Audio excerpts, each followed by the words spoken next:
Let's shift gears a little bit. How does race consciousness affect your work? Do you see yourself as a leader who advances issues of race or society or both? And is there a distinction between them? And is there a thing, I think you answered it a moment ago, such a thing as a race transcending leader? There is a thing such as a race transcending leader.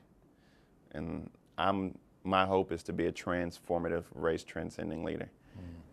I don't represent African Americans in District 90 in the South Carolina General Assembly. I represent all South Carolinians in my district, and I represent all 4.2 million South Carolinians in the General Assembly. So I think that I am a societal representative, not necessarily a racial representative. And I think we had a referendum on that within our own African American community. And I think that persons who wanted Barack Obama to be a quote unquote black leader first, and then run for president of the United States, were proven to be wrong and inaccurate in their analysis, as the country was ready for Barack Obama to be a leader of the free world and not necessarily just a leader of black America. Now, I know in your own campaign that you knocked on doors that had a Confederate flag hanging in the yard or something, and places where they're likely to give you your campaign literature back when you give it to them.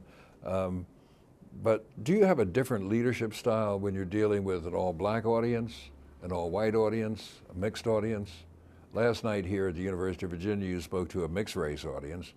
How would you have been different, or would you have been different had that been an all-black audience? I don't think I would have been different at all. I think that you feel a lot from your audience. Any speaker knows that they kind of pull back from their audience. I don't write a lot unless I'm giving a very formal speech in front of APAC, for example. I will write then, but I don't really write a lot when I'm in front of groups like that, because I like to tell my story. I like for it to be fresh and truthful, and I think that the audience will follow you, be they black, white, or mixed, as long as you remain truthful and fresh.